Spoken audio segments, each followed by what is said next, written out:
आप इसके पहले खुजली करें, हम ही उत्तर दे दें। 4 बच्चों के बयान पर तो आप कहेंगे कि आपके तो बच्चे हैं नहीं है, उसको हम पहले ही जवाब दे दें कि आगे चल के हम भी गृहस्थ होंगे और भगवान ने जितने चाहा ज्यादा से ज्यादा भारतीय हिंदुओं की जनसंख्या बढ़ाने में हम भी योगदान दें। दूसरी बात, 4 बच्चे पैदा करो, 1 बच्चे स्वयंसेवक राष्ट्रीय स्वयंसेवक संघ को समर्पित करो। इसके पीछे का उद्देश्य ये है राष्ट्रवादी बनाओ। हर घर से अगर फौज की बात करते धीरेन्द्र शास्त्री कि यस एक बच्चा फौज में जाए हर घर से, 4 तो तब भी में पैदा करने की, 2 से ज्यादा का तो कोई सवाल ही नहीं है। खुदा मेहरबान तो गधा पहलवान, ऐसी चीजें हो जाती हैं कि 4 बच्चे कर दो, एक आरएसएस को दे दो, एक इनको दे दो, एक उनको दे दो। कितना करेंगे? माँ बाप पे भी तो सोचो, क्योंकि कुछ फैमिली ऐसी होती है जो प्रेशर बिल्ड करने लग जाती है ये सब सुन के कि अरे नहीं बागेश्वर बाबा ने बोला है मतलब तब तो करना ही पड़ेगा। उनकी वाणी तो भगवान की वाणी हो गई। तो आजकल जो स्कूलों की फीस है वो बहुत ज़्यादा हाई है, मतलब लाख तक एक साल की फीस जा रही है। तो education everything is very expensive nowadays. तो मुश्किल है सरवाइव करना। पेरेंट्स एक बच्चों को पालना ही इतना ज़्यादा एक्सपेंसिव हो गया है। बागेश्वर धाम के प्रमुख पंडित धीरेन्द्र शास्त्री ने नागपुर के एक कार्यक्रम में 2 बड़े विवादित बयान दिए और इन बयानों को लेकर अब देश भर के अंदर बहस छिड़ती हुई नजर आ रही है। बागेश्वर धाम प्रमुख ने छत्रपति शिवाजी को लेकर कुछ टिप्पणियां कर दी, लेकिन एक और बयान सबसे ज़्यादा चर्चा में बना हुआ है। धीरेन्द्र शास्त्री ने कहा कि अब 4 बच्चे पैदा करना चाहिए, एक आरएसएस को सेवा के लिए दे देना चाहिए। इससे पहले भी आरएसएस खुद संघ प्रमुख मोहन भागवत इस बात का जिक्र कर चुके हैं कि अब 3 बच्चे होना चाहिए। तो आबादी बढ़ाए जाने को लेकर ये चर्चा की जा रही है या फिर 3 और 4 संतान पैदा करने के पीछे जो तर्क दिए जा रहे हैं, जो वजह बताई जा रही है, क्या आम लोग भी इससे इत्तेफाक रखते हैं? हम लोगों से जानने की कोशिश करेंगे कि आज के हालात में भारत जैसे विशाल देश में जहां सबसे ज़्यादा आबादी है, वहां पर क्या इस तरीके के तर्क या इस तरीके के बयानों को माना जा सकता है? क्या युवा पीढ़ी इस बारे में सोचती है? इन बयानों को लेकर क्या सोचती है? हम कुछ लोगों से बातचीत करेंगे। पंडित धीरेन्द्र शास्त्री जिनके लाखों करोड़ों भक्त हैं, देश विदेश में भक्त हैं, वो नागपुर के एक कार्यक्रम में कहते हैं कि 4 बच्चे होना चाहिए। आप लोगों को लगता है कि क्या ये ज़रूरी है? मेरे अकॉर्डिंग तो मुझे ऐसा नहीं लगता है, क्योंकि ऑलरेडी हमारी जो देश की जनसंख्या है वो इतनी ज़्यादा ग्रो कर रही है और उसमें हम ये बयान दें कि पॉपुलेशन को और बढ़ाना चाहिए, जबकि हमें ये बताना चाहिए कि पॉपुलेशन कंट्रोल करें कि बच्चे और कम पैदा हों, क्योंकि हमारे पास जो ज़मीन है वो लिमिटेड है, रिसोर्सेज लिमिटेड है और पॉपुलेशन अगर ऐसी इंक्रीज़ होगी तो फिर रिसोर्सेज का डिस्ट्रीब्यूशन जो है वो अनइक्वल ही होगा। शास्त्री बोल रहे हैं कि 4 बच्चे पैदा करो और एक आरएसएस को दे दो। देखो, धीरेन्द्र शास्त्री जैसे धर्म गुरुओं को ऐसे अविवेकपूर्ण बयान नहीं देने चाहिए। पहले ही भारतवर्ष जो है सिर्फ नंबर 1 आबादी में ही है, बाकी सभी मानकों में इंटरनेशनल जितने भी मानक हैं लगभग सभी में पीछे है और हम चाइना को सरपास कर चुके हैं। अगर 4 बच्चों का नॉर्म अगर अभी भी चलेगा तो 200 करोड़ हो जाएंगे अगले 10 साल में। तो ये जनता जाएगी कहाँ? कौन रोजगार देगा? कौन उनकी शिक्षा की स्वास्थ्य की व्यवस्था करेगा?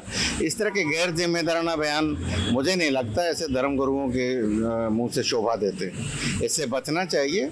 आबादी उनके दूसरे रिफॉर्म की बात करें वो अच्छा है। आरएसएस ठीक है, एक संगठन है, लेकिन आरएसएस के लिए एक बच्चा हर परिवार देगा तो बड़ा मुश्किल है और उसके लिए ज़रूरत क्या है? आरएसएस ऐसा कोई, मैं तो नहीं समझता कि कोई इतना बड़ा काम कर रहे हैं कि उसके लिए कोई फौज थोड़ी है आरएसएस के। भाई हर घर से अगर फौज की बात करते धीरेन्द्र शास्त्री कि यस एक बच्चा फौज में जाए हर घर से, 4 तो तब भी में पैदा करने की, 2 से ज़्यादा का तो कोई सवाल ही नहीं है। मैं ये नहीं कहूँगा कि एक बच्चे पे जाएं, हालांकि कुछ समय के लिए उसकी भी ज़रूरत है।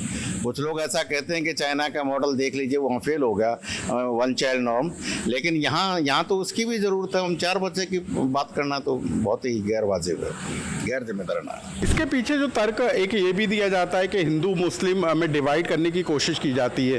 संघ प्रमुख भी कह चुके हैं, अब धीरेन्द्र शास्त्री इस बात पर जोर दे रहे हैं कि 4 बच्चे होना चाहिए। क्या आपको लगता है ये ठीक है? ये बात तो जो उन्होंने बोली है वो बिल्कुल भी सही नहीं लगी मुझे, क्योंकि आजकल तो सरकार भी सिर्फ यही बोलती है 2 बच्चे करो तो वो ज़्यादा सही रहेगा, क्योंकि एम्प्लॉयमेंट इश्यूज़ हैं, एजुकेशन, पैसे, जो चीज़ें ज़्यादातर दिक्कत दे रही हैं ज़्यादा पॉपुलेशन में, वो कम पॉपुलेशन में नहीं दिक्कत देंगी।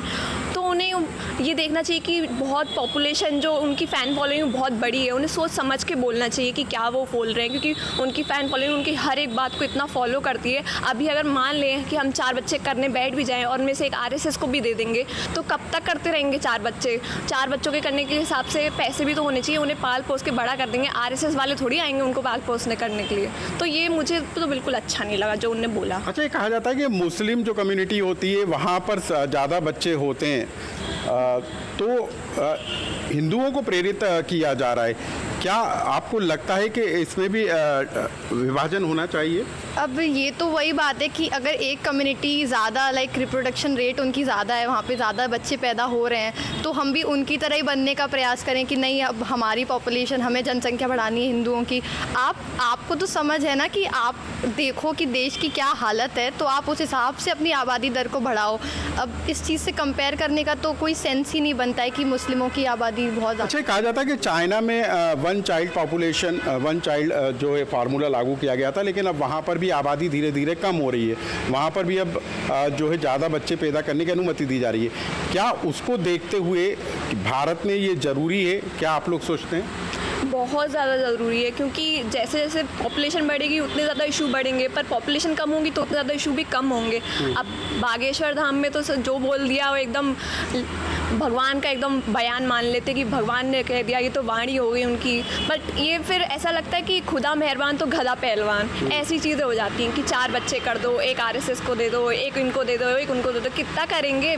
माँ बाप पे भी तो सोचो, क्योंकि कुछ कुछ फैमिली ऐसी होती है जो प्रेशर बिल्ड करने लग जाती है ये सब सुन के कि अरे नहीं बागेश्वर बाबा ने बोला है मतलब तब तो करना ही पड़ेगा, उनकी वाणी तो भगवान की वाणी हो गई। बट ये मुझे बिल्कुल सेंस सही नहीं लगा उनका ये बोलने का। अच्छा, महंगाई भी बहुत तेज़ी के साथ बढ़ रही है। अभी हमने देखा कि काफ़ी चीज़ें बढ़ रही हैं।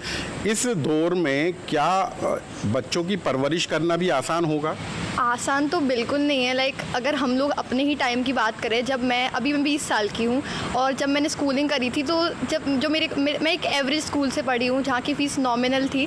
बट अब मैं देखती हूँ तो आजकल जो स्कूलों की फ़ीस है वो बहुत ज़्यादा हाई है, मतलब लाख तक एक साल की फ़ीस जा रही है। तो education, everything is very expensive nowadays. तो मुश्किल है सरवाइव करना। पेरेंट्स, एक बच्चों को पालना ही इतना ज़्यादा एक्सपेंसिव हो गया है। उस पॉपुलेशन में आप सोच रहे हो कि 2 और 3 बच्चे करना बहुत मुश्किल है। तो ये तमाम लोग हैं जिनसे जानने की हमने कोशिश की कि बाबा बागेश्वर धाम जिस तरीके का तर्क देते हुए सुनाई दे रहे हैं, उससे लोग क्या इत्तेफाक रखते हैं और उन बयानों को लेकर क्या सोचते हैं। लोकमत के लिए भोपाल से अनुराग श्रीवास्तव।